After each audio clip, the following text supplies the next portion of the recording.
Roma, versão brasileira, Mega Som.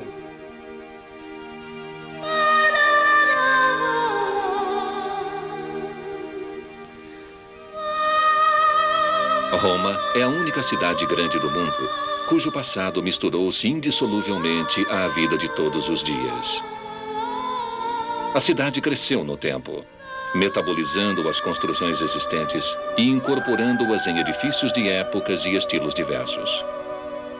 Aquilo que em outros lugares é uma blasfêmia arquitetônica, em Roma é um horizonte de maravilhas, um longo fio de pedras que liga o século XX ao Império Romano.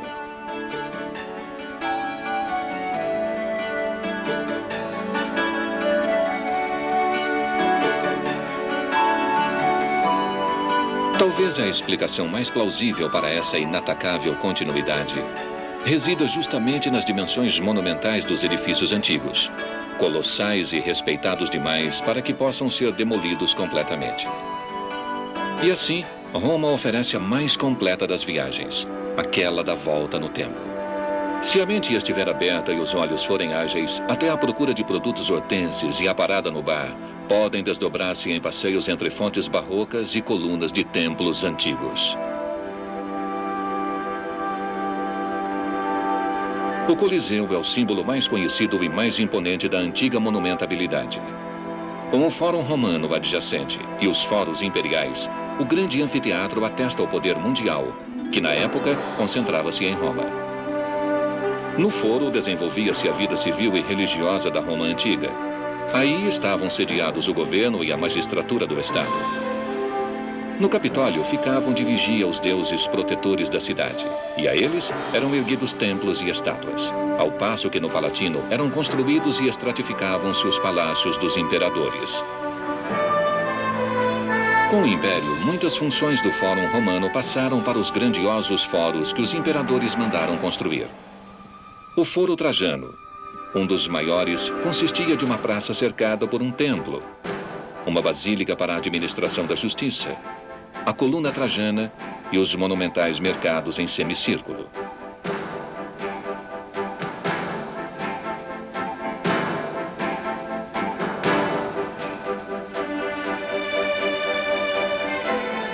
Ao lado dele, o Foro de Augusto, que uma grandiosa muralha separava da Suburra, o bairro popular de Roma Antiga.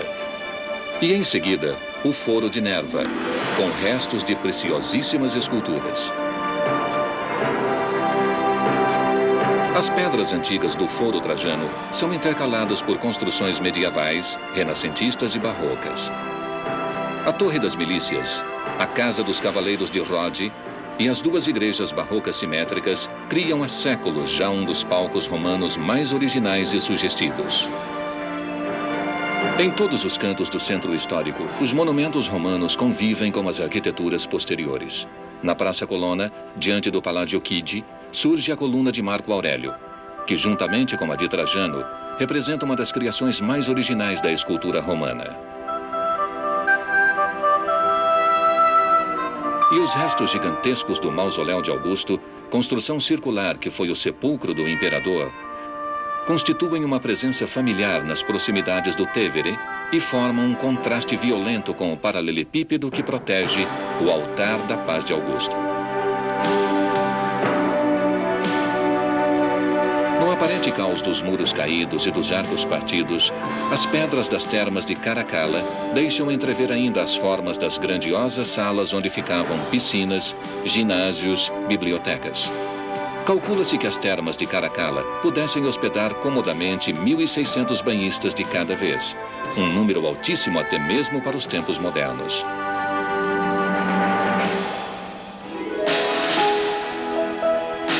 A água para esses banhos colossais e para o abastecimento hídrico da cidade era conduzida das colinas vizinhas através de aquedutos muito altos apoiados em arcos e que ainda perduram em campos romanos, cujos fragmentos podem ser vistos em muitos lugares. No século III d.C., o imperador Aureliano mandou construir uma cinta de muros para defender a cidade dos ataques dos bárbaros. Esses muros, ainda em grande parte existentes, apresentam portas monumentais.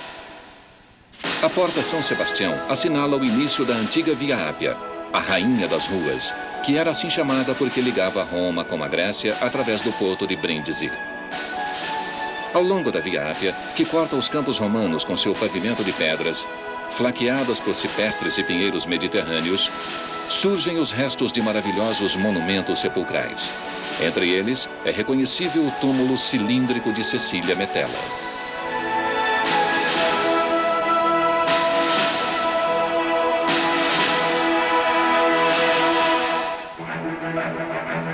Jamais afastadas de Roma, encontram-se as catacumbas de São Calixto e de São Sebastião, antigos cemitérios e lugares de culto dos cristãos dos primeiros séculos.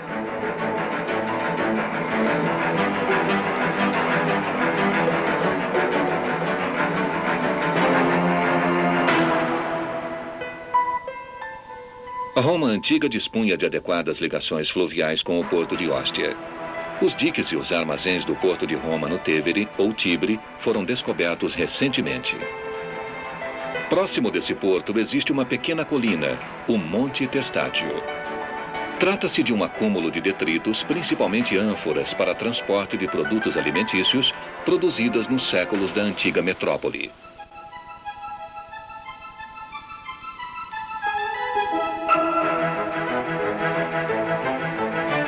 Um outro monumental mausoléu imperial, o de Adriano, foi transformado pelos papas, primeiro em fortaleza e depois em palácio. Castelo Sant'Angelo, como passou a ser chamado, hospedou em 1527 o Papa Clemente VII, durante a pilhagem e o incêndio de Roma por parte da soldadesca de Carlos V. Este foi, talvez, o momento mais traumático da longa história de Roma, golpeada no auge de seu esplendor, não por bárbaros incultos, mas por tropas cristãs enfurecidas.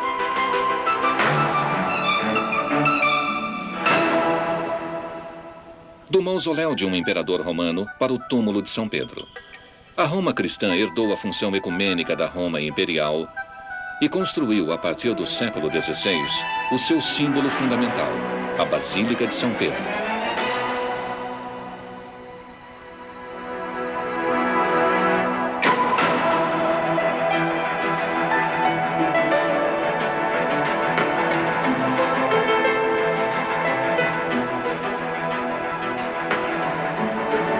A Igreja Católica, que naquele período enfrentava o ataque do mundo protestante à sua ortodoxia, impôs um modelo universal de arquitetura, à qual devia corresponder a ideia do grande rebanho cristão reunido sob a guarda de um pastor único.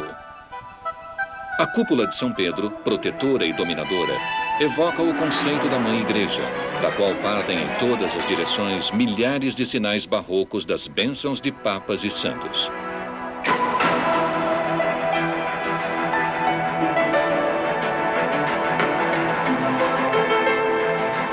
A praça, onde culmina a ideia do abraço universal de pedra, foi concebida por Bernini como centro espiritual do mundo católico e como teatro e representação dos seus ritos.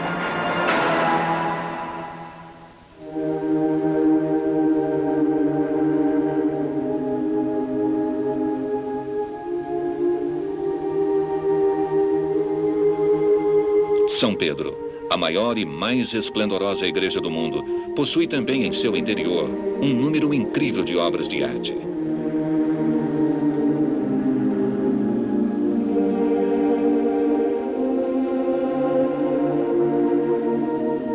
Da Pietà juvenil de Michelangelo, arquétipo de pungente sofrimento materno, ao baldaquim de Bernini, representação terrena da glória celeste, o interior da basílica alinha e funde em dimensões algumas entre as mais altas formas da escultura e da arquitetura dos séculos XVI e XVII.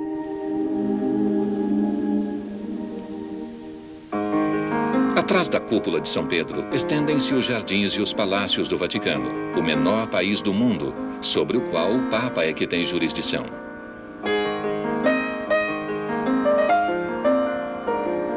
Nas preciosas galerias do Vaticano, concentram-se as obras de arte acumuladas pelos papas no transcurso dos últimos 5 séculos.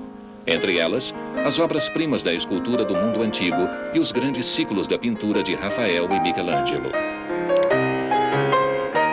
A casinha estilo século XVI de Pio IV imersa no verde dos jardins, é um exemplo típico da vida e do gosto refinado dos príncipes renascentistas italianos, entre os quais contava-se também o Papa. Pela fechadura de um portão sobre o Aventino, pode-se desfrutar de uma célebre vista da cúpula de São Pedro. Sobre esta colina afastada e aristocrática, a Vila dos Cavaleiros de Malta e a Igreja do Priorado ladeiam grandes parques e uma antiga basílica. A geografia acidentada das colinas romanas instigou sempre a fantasia dos arquitetos e urbanistas.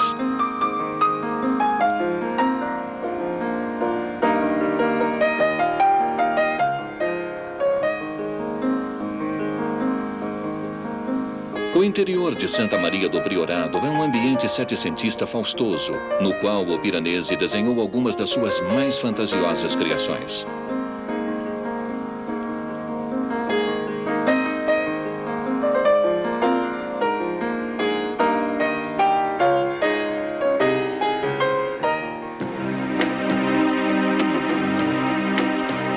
O estilo barroco expresso pelas 100 cúpulas romanas e sublimado nas inumeráveis cenografias de praças, fontes e perspectivas de ruas é, ao mesmo tempo, o veículo e o produto do catolicismo triunfante na Contra-Reforma.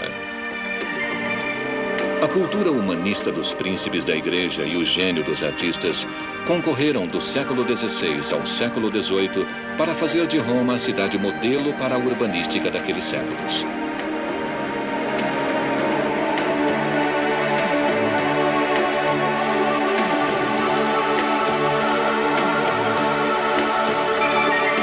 A Roma dos Papas iguala-se em esplendor e em monumentabilidade à Roma imperial. Suas basílicas são testemunhas perfeitas do poder da Igreja Católica e da sua capacidade de propagar sua mensagem de fé também através da arte, da teatralidade, da música e de cerimônias pomposas.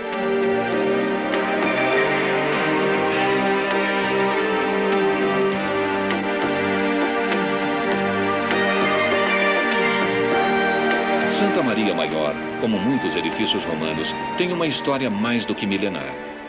Construída no século V e, portanto, ainda na época imperial, foi ampliada e embelezada na Idade Média e redecorada no Renascimento.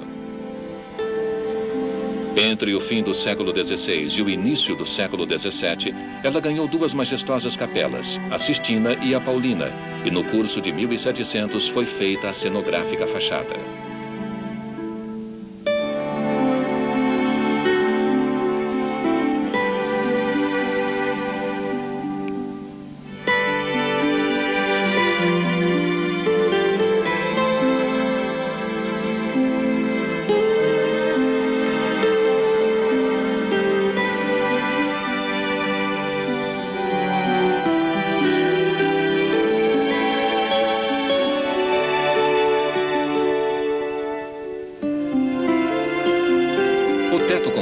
Cheias de ornatos, apresenta a particularidade de haver sido dourado nos fins do século XV, com o primeiro ouro chegado da América, enquanto que o mosaico de ábside remonta ao fim do século XIII.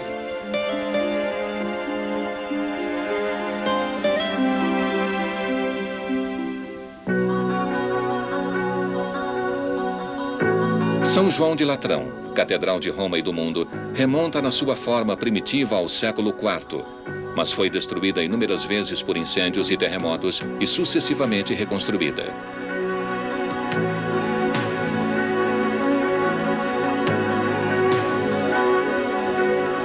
A fachada setecentista rivaliza com a de São Pedro, na grandiosidade das colunas e na suntuosidade das estátuas.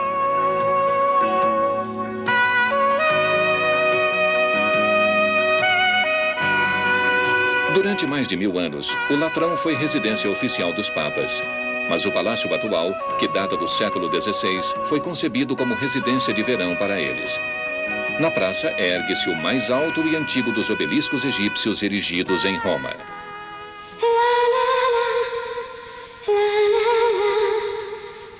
O claustro de São João, que data do século XIII, é um dos mais ricos e mais delicadamente adornados da Itália. As colunazinhas têm formas variadas e os capitéis são sempre diferentes. Ao longo das paredes encontram-se materiais de escavações que são provenientes da Basílica Antiga.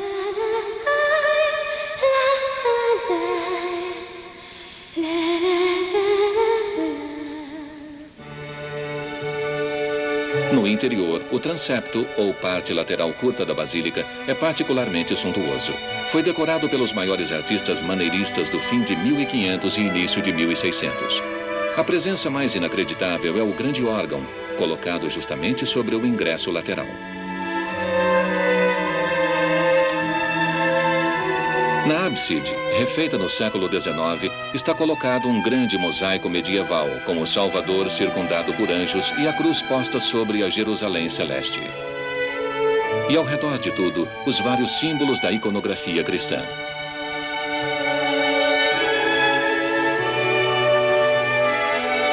São João de Latrão tem 5 naves divididas por colunas e deve a unidade do seu aspecto atual à organização de Borromini, que mesmo diante da opulência do conjunto, conseguiu dar um cunho de exatidão e de sobriedade ao projeto.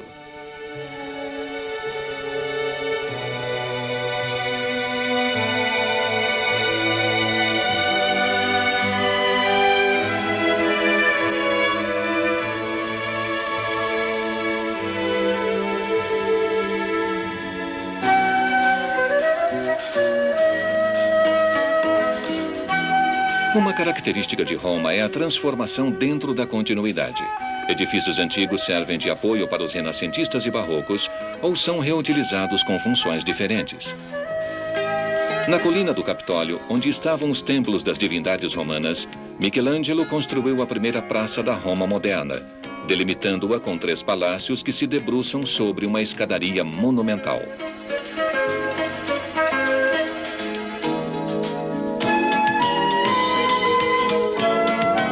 O antigo panteão, dedicado a todos os deuses, é considerado o monumento mais importante da arquitetura romana pelas dimensões, pelas proporções e pela presença de uma das maiores cúpulas da antiguidade. Hoje, transformado em igreja, é o pano de fundo ilustre de um pitoresco bairro de pracinhas e fontes, casas coloridas e palácios severos.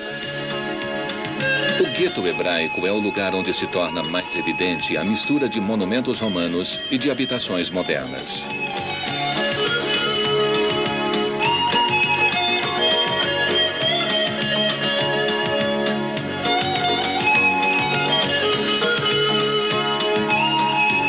As pedras antigas foram recompostas de uma forma até extravagante, formando novas estruturas.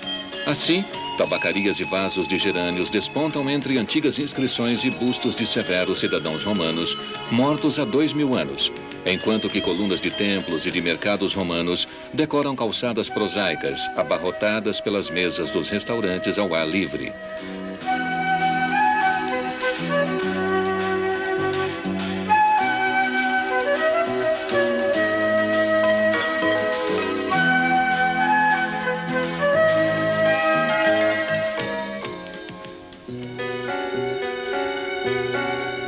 E logo atrás da rua Pórtico d'Otávia, plebeia e nobre ao mesmo tempo, uma modesta pracinha esconde a refinada fonte das tartarugas.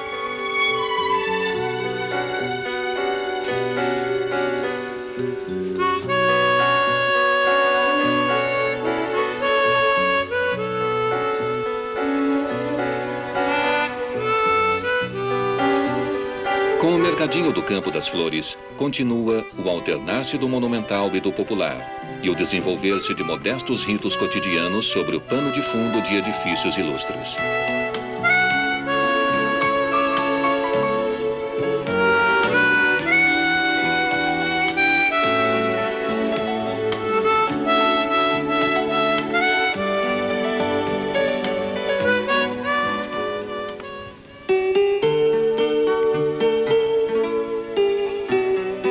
A abundância de água na Cidade Eterna tornou possível, desde a antiguidade, a construção de fontes grandiosas. Os papas restabeleceram a tradição, reativando os condutos antigos e mandando construir fachadas monumentais ou esculturas fantásticas para as novas fontes barrocas.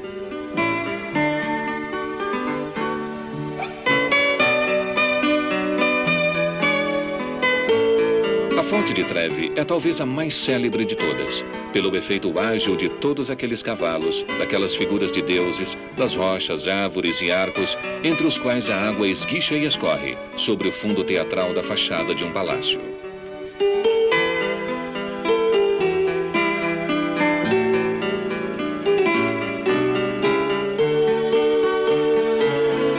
As pequenas dimensões da praça aumentam a surpresa e a emoção de quem, saindo do labirinto das ruazinhas próximas, encontra-se de repente diante da fonte.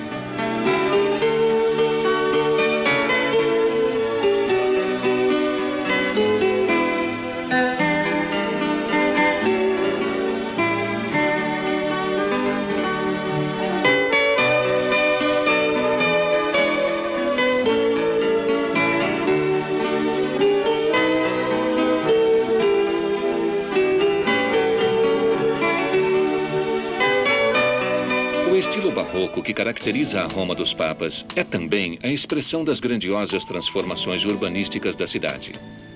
Vê-se que estão em jogo dois conceitos, a cenografia e a alternância de espaços cheios e vazios, isto é, de ruas e palácios com largos e praças.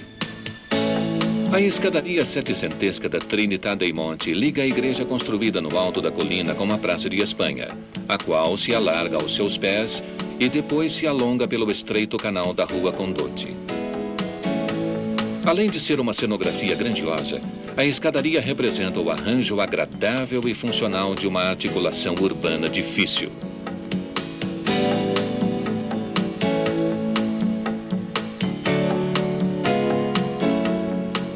A fonte da Barcaccia, do pai de Bernini, é uma outra invenção barroca genial que evoca os grandes barcos do velho porto de Ripetta, no Tevere, no qual foi inspirada a escadaria.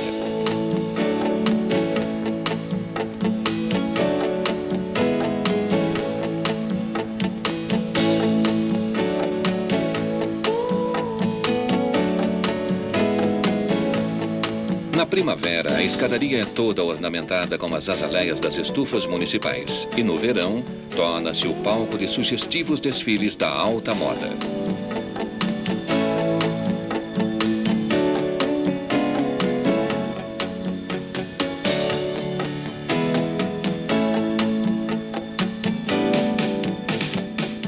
A Via Condotti com a paralela Via Fratina. As duas abrem-se sobre a Praça de Espanha. É o caminho tradicional para o passeio e as compras elegantes.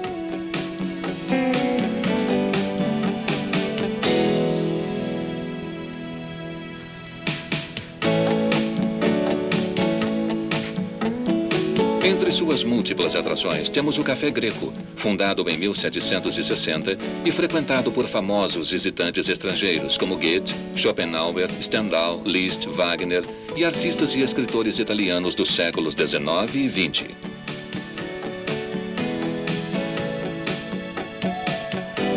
Nessas ruas, encontram-se em uma atmosfera de controlada elegância as lojas de roupas e de joias, que enfeitam as mais célebres ruas de compras no mundo, da Rua Montaigne, em Paris, à Quinta Avenida, em Nova York, e à milanesíssima Rua Monte Napoleone.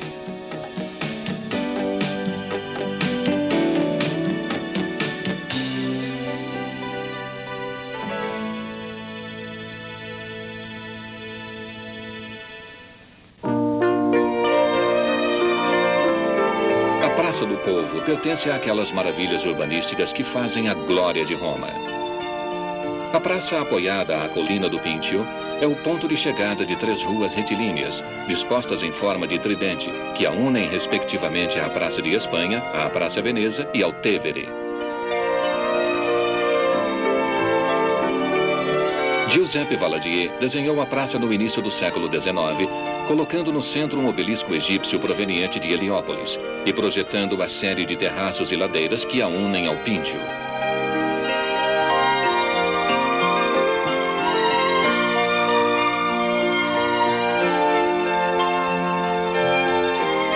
A Praça Navona, cuja forma elíptica lembra a coberta de um navio, foi edificada sobre os contornos do antigo anfiteatro de Domiciano, ainda visíveis em uma de suas extremidades.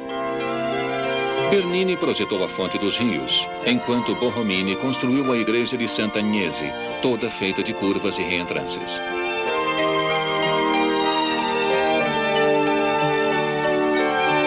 A Praça Navona, assim delimitada com perfeição, dá a impressão de uma festa ininterrupta. Sobre os jogos de água entre as estátuas e as linhas sinuosas da arquitetura, domina a alegre confusão dos restaurantes a céu aberto e dos transeuntes, que mesmo ignorando bem geral o nome e o significado das pedras que os rodeiam, sentem-se ao mesmo tempo protegidos e emocionados por aquele suceder-se de maravilhas.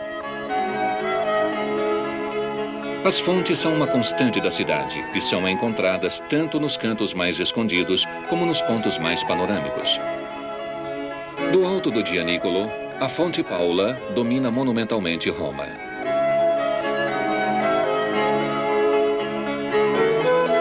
Também a Praça de Santa Maria, em Trastevere, é adornada com uma fonte, ao redor da qual vive o bairro mais humilde de Roma, aquele dos artesãos e dos barqueiros.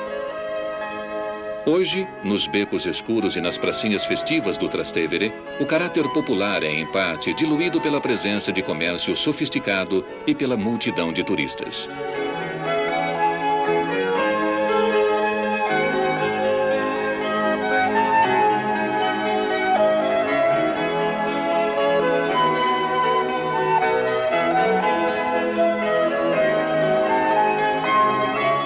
Do outro lado do rio fica o Palácio Farnese, o edifício renascentista mais imponente de Roma e de cuja construção também Michelangelo participou. Atrás do palácio, a primeira rua retilínea da cidade, a Rua Giulia, que o Papa Júlio II quis fazer para usá-la como o eixo principal dos seus projetos grandiosos para a organização do centro de Roma.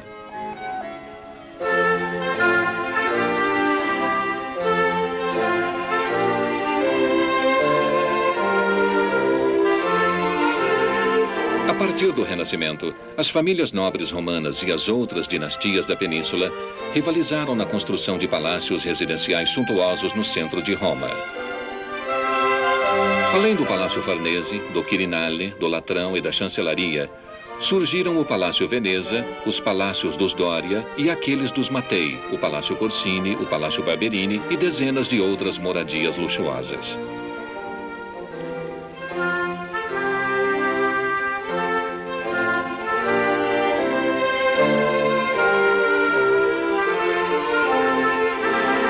Alguns desses palácios, como o Colonna, guardam importantes coleções particulares de obras de arte.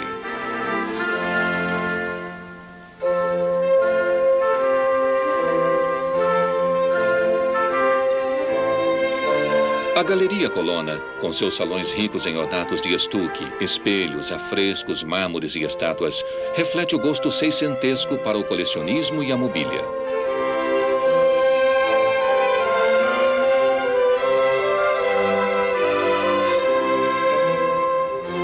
Os quadros de Rubens, Tintoretto, Tiziano, Veronese, Guido Reni, Guercino, Bronzino recobrem totalmente as paredes dos salões. Esta organização das pinturas contribui muito mais para o efeito decorativo do conjunto que para a valorização de cada obra em particular.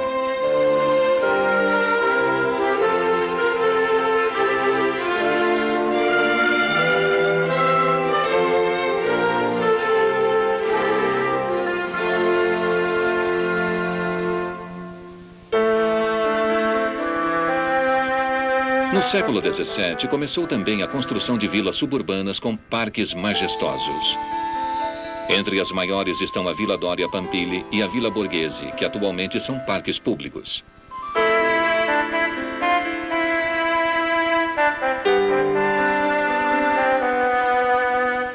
A Villa Borghese foi criada pelo cardeal Spion Borghese, grande mecenas e colecionador de obras de arte.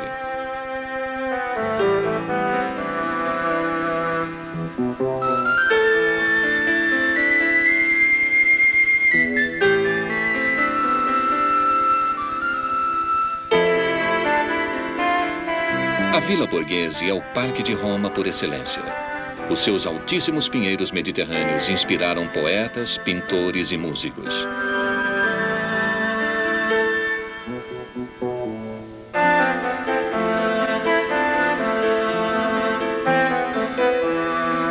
No interior da Villa Borghese abrigam-se museus importantes, como o Museu e a Galeria Borghese, alamedas monumentais ladeadas por azinheiros e magnólias, restaurantes, o jardim zoológico e um pequeno lago com uma ilha que é também um templo neoclássico. Ali existe também o lugar para se andar a cavalo e o grande espaço da Praça de Siena, em forma de estádio para os concursos hípicos e as paradas. Entre o fim do século passado e as primeiras décadas do século XX, Roma teve um grandioso desenvolvimento urbanístico, mas infelizmente extremamente desequilibrado. De vez em quando, descobrem-se realizações originais e espetaculares, como a Praça Esedra, como a sua Fonte das Náiades, o Palácio da Justiça, o Altar da Pátria e o bairro Copedê, perto da Rua Nomentana. Neste último, a fantasia desenfreada dos projetistas acumulou delírios de pedra, que, piscando o olho para os séculos passados, tornam-se na realidade imitações irônicas e reelaborações de monumentos célebres.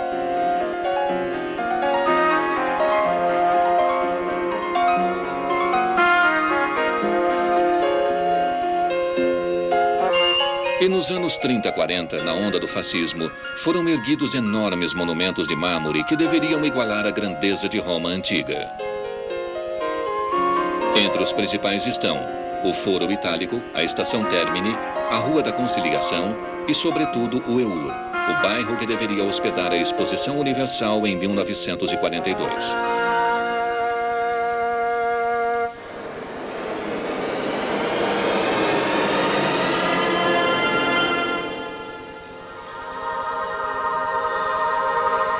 O símbolo mais grandioso do EUR é o Palácio da Civilização do Trabalho, suspenso no nada, com seus arcos e as suas esculturas imersos em uma atmosfera metafísica.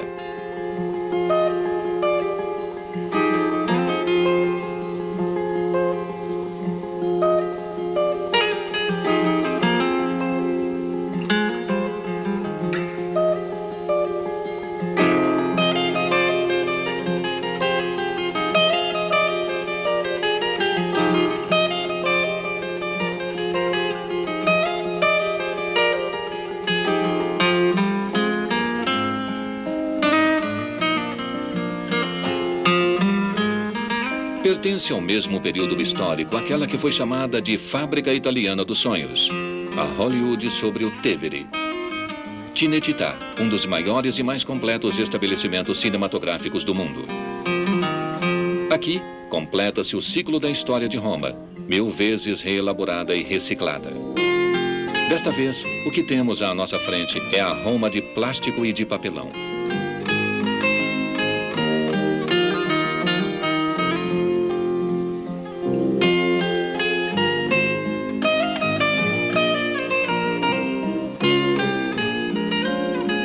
No entanto, também essa Roma conseguiu tornar-se um mito, como aquela dos Césares, aquela dos papas e aquela do povinho simples que fica observando, imutável e irônico, o passar dos sonhos dos outros.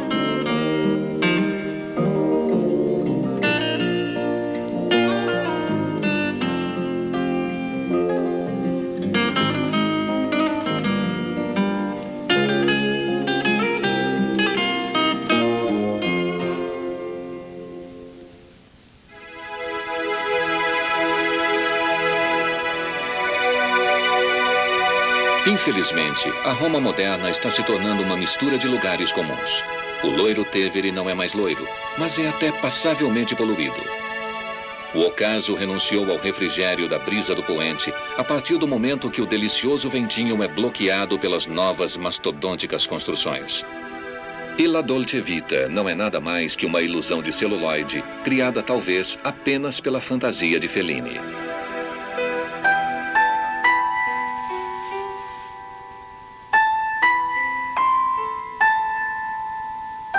Entretanto, até mesmo no meio de uma crise de nostalgia pelo passado, percebemos que o encanto de Roma continua sempre presente, justamente nessa sua inimitável mistura de séculos e de funções, sob os olhos pacatos e vigilantes dos gatos e das pessoas.